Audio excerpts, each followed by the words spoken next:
Muitas pessoas já tentaram escrever a história dos acontecimentos que se realizaram entre nós, como nos foram transmitidos, por aqueles que desde o princípio foram testemunhas oculares e ministros da palavra. Assim sendo, após fazer um estudo cuidadoso de tudo o que aconteceu desde o princípio, também eu decidi escrever de modo ordenado para ti, excelentíssimo Teófilo. Deste modo, poderás verificar a solidez dos ensinamentos que recebeste. Naquele tempo, Jesus voltou para a Galileia com a força do Espírito, e sua fama espalhou-se por toda a redondeza. Ele ensinava nas suas sinagogas e todos o elogiavam. E veio à cidade de Nazaré, onde se tinha criado.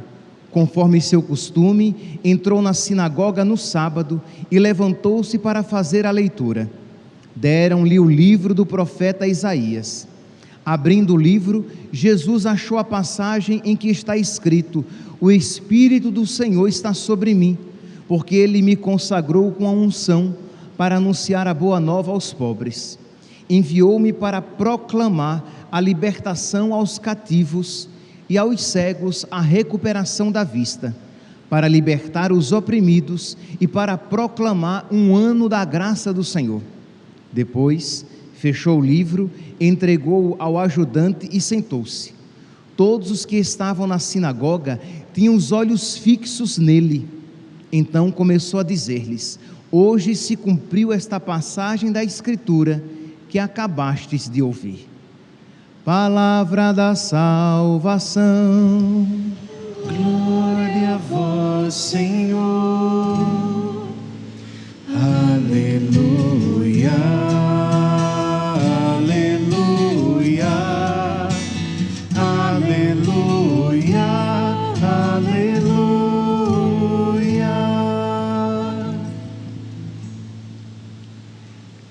Caríssimos irmãos e irmãs, estamos celebrando o terceiro domingo do tempo comum, e nós começamos neste domingo a ouvir sequencialmente todos os domingos o Evangelho de São Lucas.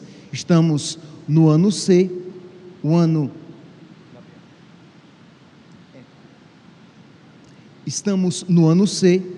e neste ano nós iremos ouvir privilegiadamente este Evangelho.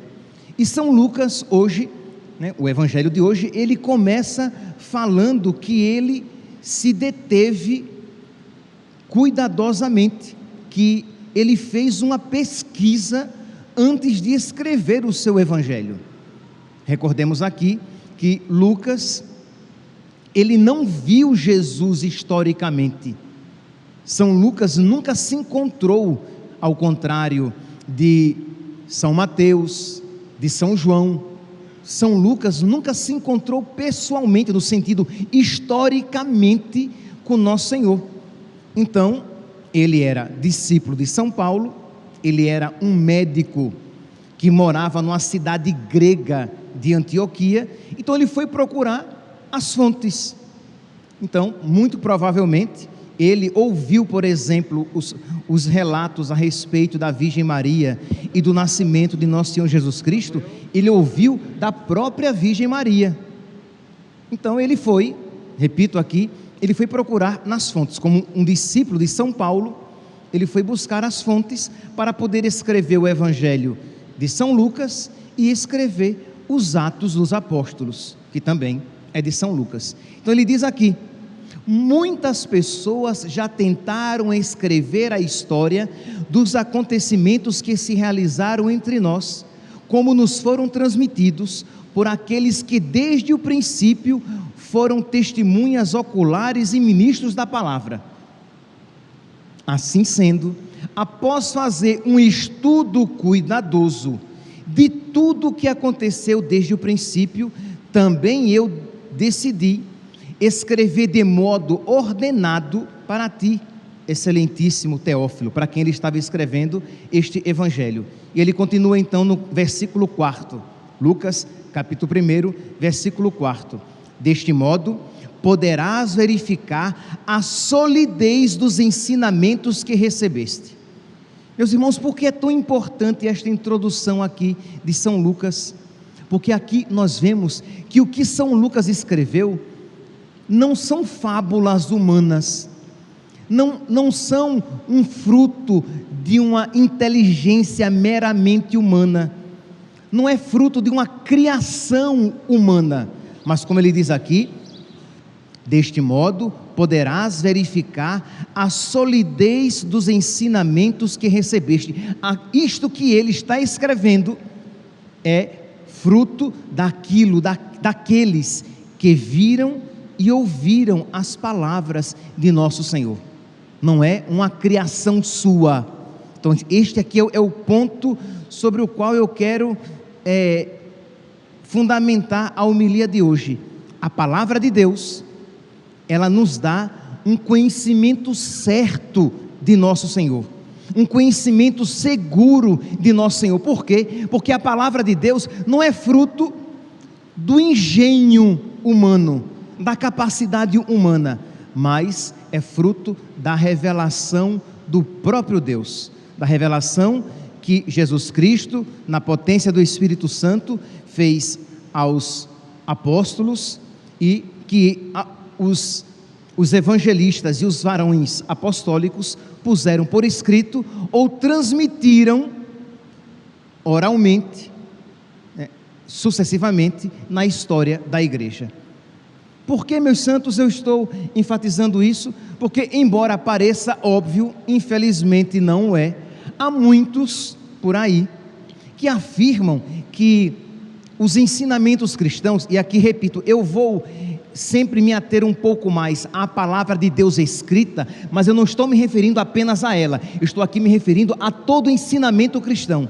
Pois bem, há muitos por aí que se dizem cristãos, que se dizem até mesmo católicos, mas que falam que os ensinamentos são fruto da cabeça dos homens, que foram homens que criaram esses ensinamentos para aquelas circunstâncias históricas, e que, mudando as circunstâncias históricas, os ensinamentos deveriam mudar também. É por isso que nós iremos encontrar por aí pessoas que dizem assim: antigamente a igreja ensinava isso, antigamente isso era pecado, hoje em dia o mundo mudou, né?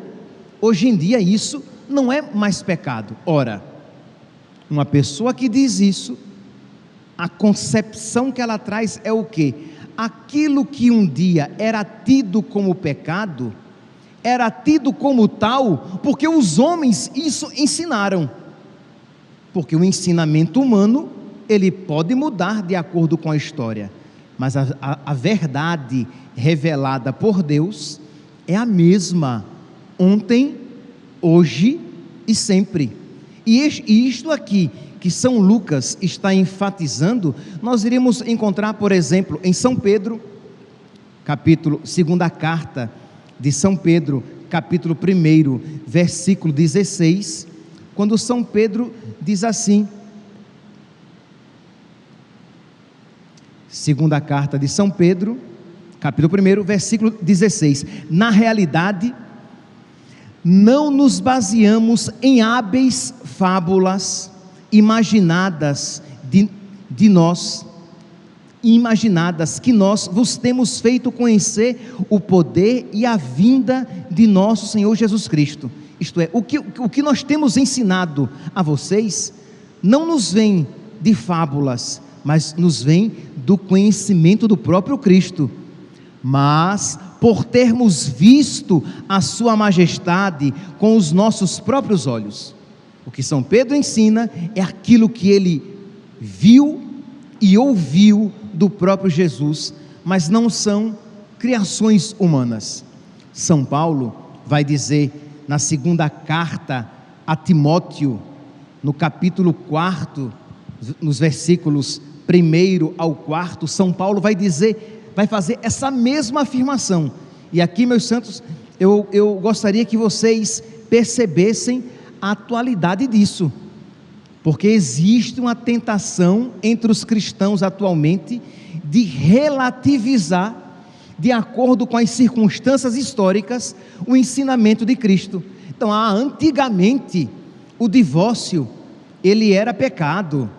Hoje em dia não, hoje em dia as pessoas podem se divorciar e casar novamente, o mundo mudou. Antigamente, as pessoas só faziam sexo no casamento. Hoje em dia, o mundo mudou. Percebe? Não é assim. Repito, aquilo que Deus nos revelou no passado continua sendo verdade ainda hoje.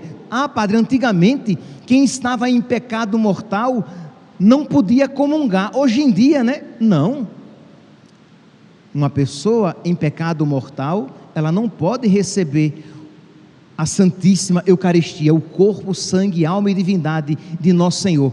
Padre, antigamente a missa era o sacrifício de Cristo, hoje é uma refeição comum, é uma festa. Não, meus santos, a missa continua sendo o santíssimo sacrifício de Nosso Senhor.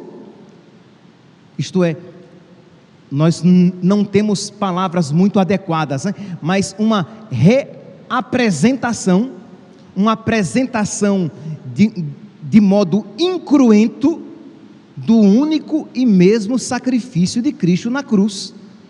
Isso continua sendo a única verdade católica ensinada no passado e presente ainda hoje, porque senão a tendência do homem moderno é querer adequar as realidades do passado de acordo com as suas vontades atuais. Pois bem, então vai dizer aqui São Paulo, na segunda carta a Timóteo, capítulo 4, versículo 1, ele diz: eu te conjuro, na presença de Deus e de Jesus Cristo, que há de julgar os vivos e os mortos, por sua aparição e por seu reino, prega a palavra, insiste, oportuna e importunamente, repreende, ameaça, exorta, com toda a paciência e empenho de instruir, porque virá o tempo em que os homens já não mais suportarão a sã doutrina,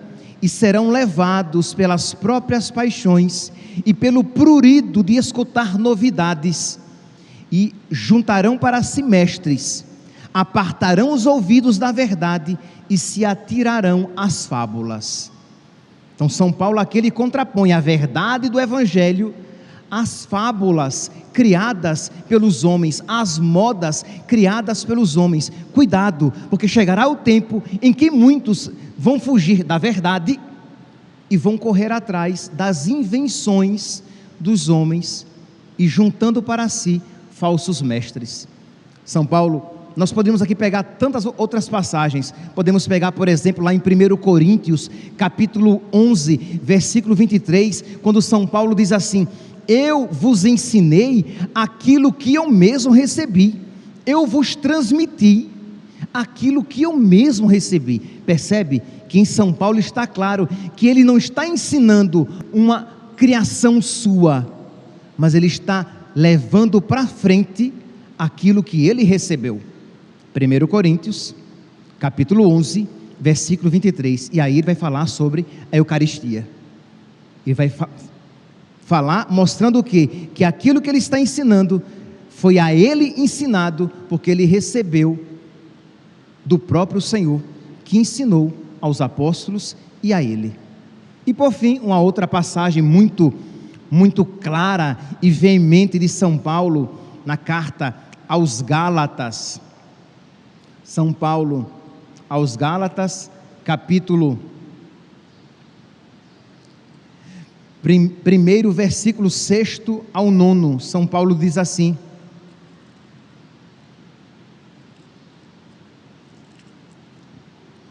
Gálatas, capítulo 1, versículo 6: eu estou admirado de que tão depressa passeis daquele que vos chamou à graça de Cristo para um evangelho diferente.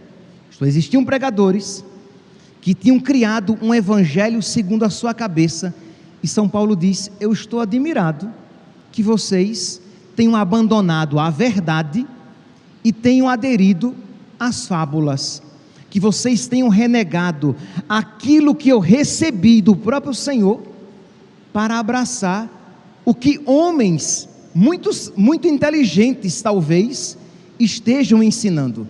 Isso aqui vale para nós, quando temos a tentação de renunciar à verdade de Cristo, o ensinamento de Cristo por meio da sua igreja, o ensinamento de sempre de Cristo por meio da sua igreja, para abraçar modas ensinadas por tantos pregadores por aí. Cuidado.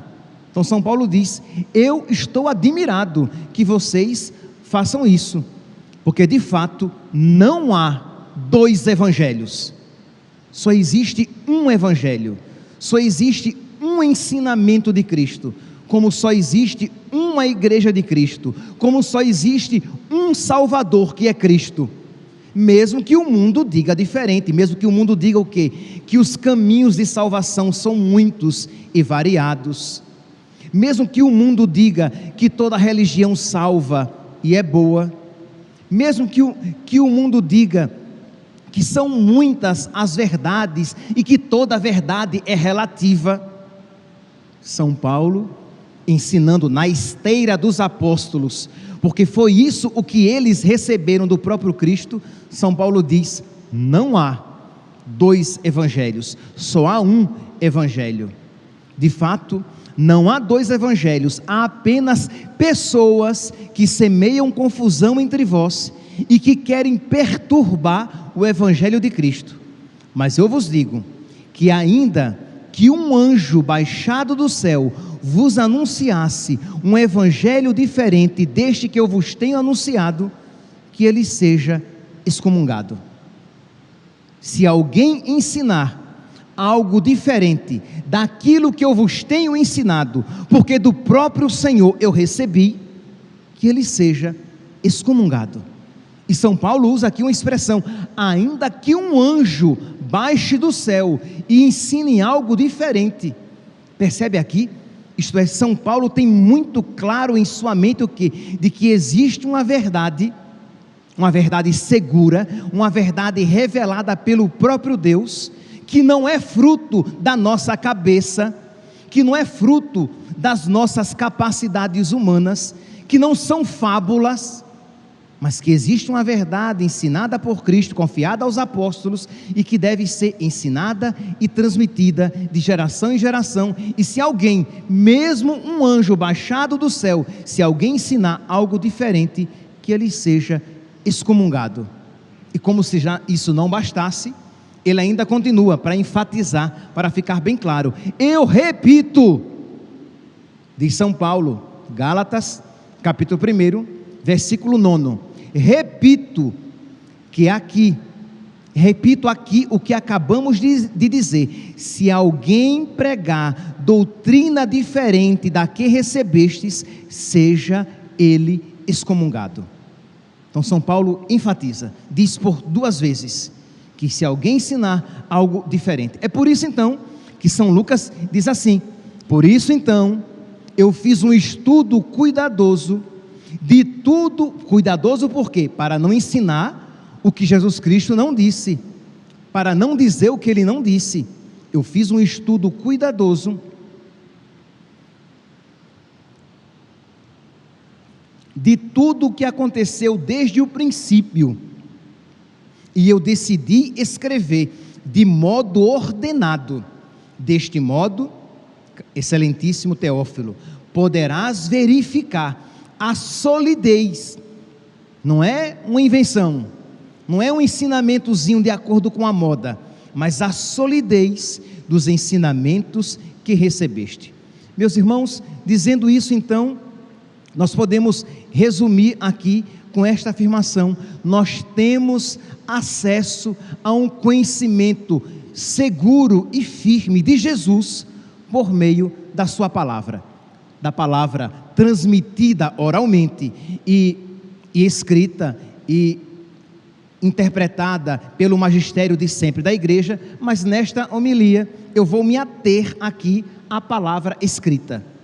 aquilo que nós chamamos de Sagrada Escritura. Pois bem, então nós temos um conhecimento seguro de Cristo. É claro que dizendo isso eu não estou caindo naquela heresia protestante que fala sola Escritura, que eu tenho acesso a Jesus Cristo somente pela Escritura. Não é isso, pelo amor de Deus. Eu apenas quero aqui falar, enfatizar o papel da Sagrada Escritura. Pois bem, então nós temos acesso àquilo que a Sagrada Escritura nos ensina de Jesus, é firme e seguro.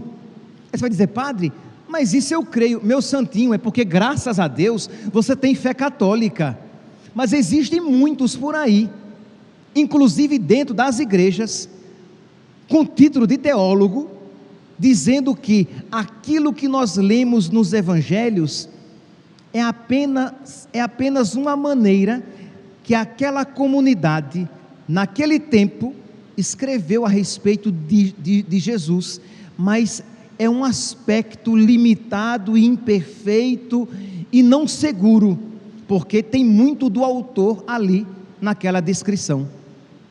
Então, naquele livro Jesus de Nazaré, o Papa Bento XVI, quando escreveu, ele faz essa afirmação, que nós temos um conhecimento seguro, firme, verdadeiro de Cristo por meio dos evangelhos. Então aquilo que nós encontramos de Cristo e dos seus ensinamentos no evangelho, em toda a palavra de Deus escrita no Novo Testamento, é digno de fé. Então aquilo que o Novo Testamento nos ensina a respeito do inferno, do céu, da ressurreição, da pureza, do divórcio, do homem e da mulher, isto é, enquanto o mundo quer dizer que cada pessoa escolhe o que quer ser, né? A ideologia de gênero tem essa ideia, isto é, que a criança nasce, mas ela não é nada ainda, ela vai se descobrir, e que a sua estrutura física não diz nada sobre ela, de modo que ela pode ter nascido com um corpo de menino e querer ser menina, ela pode nascer com um corpo de menina e querer ser menino, ou ela pode nascer com um corpo de menino e não ter um gênero definido, ela quer ser indefinida, aberta a todos os tipos de relação. E nós cremos o quê? Que a palavra de Deus fez o homem para a mulher e a mulher para o homem, e por fidelidade a Deus nós não podemos ensinar algo diferente, porque se é verdade, e é verdade, que esta palavra é de Deus e não dos homens, se é verdade, e é verdade, que esta palavra veio da vontade de Deus e não fruto da criação dos homens, esta palavra é verdadeira, é para sempre, será hoje, ontem, hoje e sempre, não uma realidade mutável de acordo com os tempos. Então está lá na palavra de Deus que Jesus Cristo é o único Salvador. Atos capítulo 4, versículo 12, não há um outro nome dado aos homens pelo qual nós possamos ser salvos.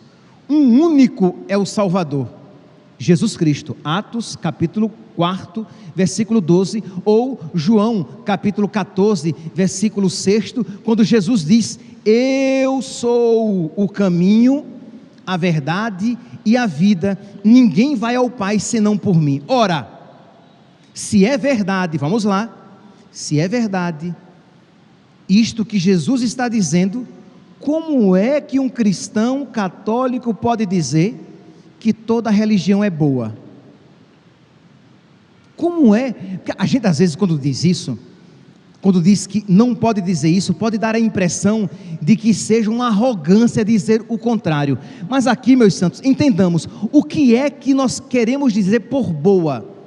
Ah, padre, aquela religião ensina a não poluir os mares, a não dizimar as florestas, a não matar o mico-leão dourado. Isso é bom, padre.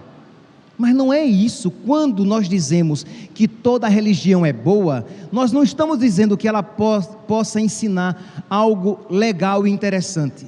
Nós estamos dizendo que ela é boa no sentido de quê? De que ela me garante a salvação. Quando se diz toda religião é boa, você está dizendo que toda religião de alguma maneira salva, que toda religião de alguma maneira apresenta a verdade. Ora, se é verdade que toda religião é boa e verdadeira, a Igreja Católica é má e mentirosa. Se toda religião é boa e verdadeira, a Igreja Católica é má e mentirosa. Por quê? Porque ela diz que só ela foi fundada por Deus. Mateus, capítulo 16, versículo 18. Tu és Pedro, e sobre esta pedra eu edificarei a minha igreja, e as portas do inferno jamais prevalecerão sobre ela. A segunda leitura de hoje, retirada do capítulo 12 da carta aos Coríntios, diz assim: como o corpo é um, embora tenha muitos membros, e como todos os membros do corpo, embora sejam muitos, formam um só corpo, assim acontece com Cristo. De fato, todos nós, judeus ou gregos, escravos ou livres, fomos batizados num único Espírito para formarmos um único corpo, de cujo corpo Cristo é a cabeça. Cristo é a cabeça da igreja, que é o seu corpo, e só existe um corpo de Cristo. Então eu não posso dizer que existem vários corpos de Cristo, só existe um. E não existe salvação fora do corpo de Cristo, que é a igreja. Então, ou a igreja é má e mentirosa, ou esta afirmação de que toda religião é boa, é uma afirmação má e mentirosa. As duas coisas não podem ser boas e verdadeiras. Ou uma é boa e verdadeira, e a outra, consequentemente, é má e falsa, ou o contrário. Ou é verdade que Jesus Cristo é o único Salvador, que fundou uma única igreja, ou é verdade que toda religião é boa, consequentemente, toda religião salva. Percebe aqui? Porque se você disser que toda religião salva, você está dizendo que Jesus mentiu quando disse que Ele é o caminho, a verdade e a vida, e ninguém vai ao Pai, que ninguém vai a Deus senão por Ele. Percebe? Se você diz que toda religião é boa, toda religião é verdadeira, você está dizendo que existem no mundo outras religiões fundadas por homens que são tão boas quanto aquela que foi fundada pelo próprio Deus, quando disse: Pedro, tu és pedra, e sobre esta pedra eu edificarei a minha igreja.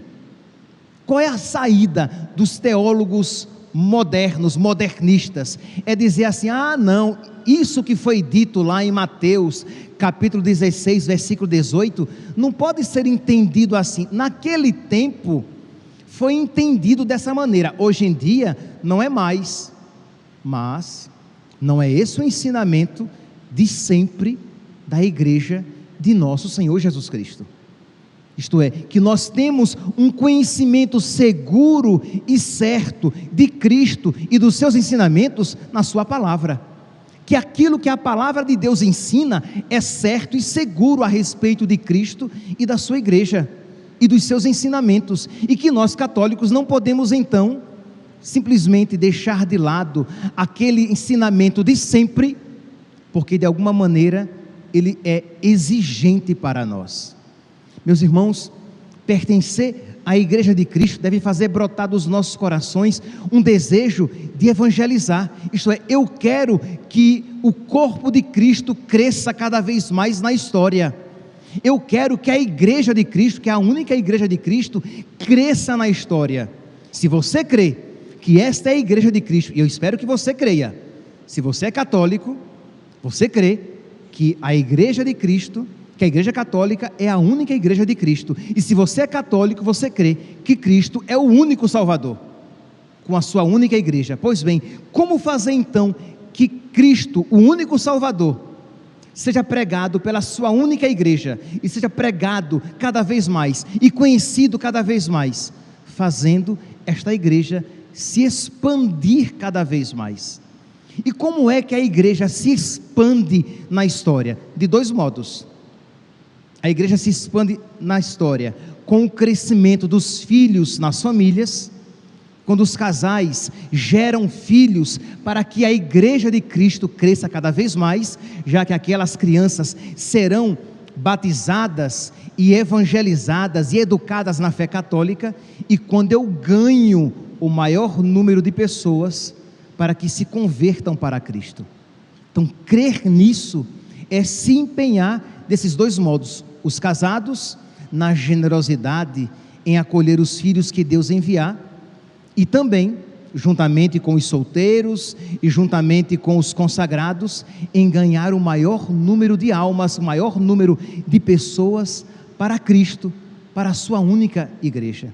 Que este evangelho de hoje, meus santos, em que São Lucas, né, evangelho este que nós iremos ouvir todos esses domingos subsequentes, em que São Lucas fala desse seu empenho de pesquisar, de estudar, para poder escrever, que ele desperte nos nossos corações este empenho, porque infelizmente existem muitos católicos preguiçosos, que estudam e se empenham para ganhar dinheiro, que estudam e se empenham para melhorar na sua profissão, que estudam e se empenham para progredir na vida, mas que não estudam nem se empenham para conhecer mais a Cristo, a sua igreja, e fazer com que ela seja conhecida cada vez mais nos povos.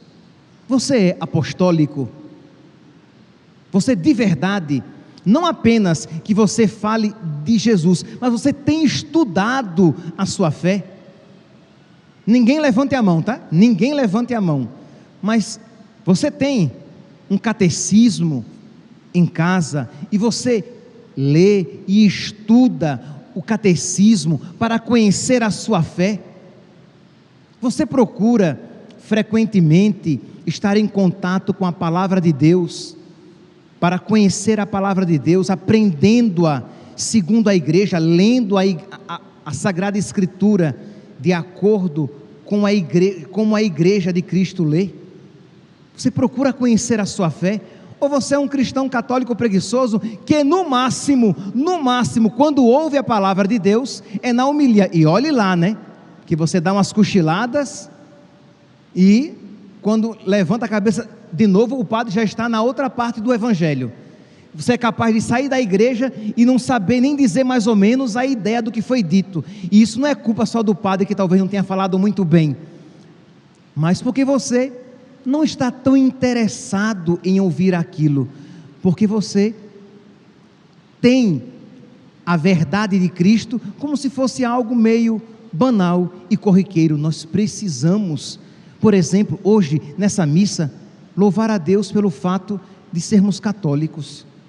Imagine que alegria nós imerecidamente pertencermos a esta única igreja de Cristo, e imerecidamente nós termos fé neste único Salvador que veio ao mundo para nós, mas que a reflexão nesta verdade deve fazer brotar do nosso coração o desejo de que, eu preciso então com que outras pessoas conheçam a igreja de Cristo, se tornem católicas, amem Jesus, mas o Jesus pregado pela igreja católica, porque existem muitos Jesuses por aí, que são pregados de acordo com o capricho, o gosto e as modas daquelas igrejas fundadas pelos homens. Mas existe um Jesus seguro, pregado há mais de 2000 anos pela igreja que foi deixada por Jesus Cristo aqui na terra.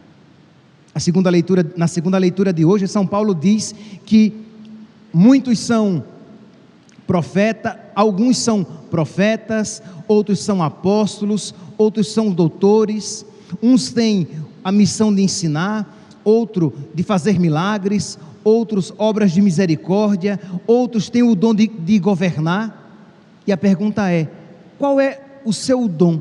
Com que você tem servido a igreja de Cristo? Ou você só tem se servido da igreja de Cristo? Você procura então de alguma maneira colocar o seu dom a serviço da igreja, levando a sério aquela palavra de nosso Senhor aos seus discípulos: ide por todo mundo, pregai o evangelho a toda criatura? Ou você tem até vergonha de pregar a sua fé? Porque se você começar a dizer que isso que o padre pregou, vão dizer que você é radical, é extremista, é fundamentalista, que você não é aberta ao diálogo, que você não reconhece o valor das outras religiões, que você quer dizer que só Jesus Cristo salva. Por que não Buda? Por que não Maomé? Que só a igreja católica tem que ser a igreja de Cristo? Por que não as outras comunidades cristãs? E como você não estuda a sua fé, você não aprendeu a amá-la, e como você não a conhece e não a ama, você não tem como transmitir esta verdade para as outras pessoas. Que São Lucas, meus santos, que hoje nos dá este tão belo exemplo, que ele nos inspire e que ele interceda por nós, para que nós deixemos de ser católicos preguiçosos e acomodados, para católicos devotos, zelosos, que conhecem a sua fé e que não perdem a oportunidade para pregar, para ensinar e para transmitir esta mesma fé a todos aqueles com quem nós nos encontrarmos. Que a Virgem Maria e São Lucas intercedam por nós, para que nós acolhamos com generosidade esta graça. Louvado seja nosso Senhor Jesus Cristo, para sempre seja louvado.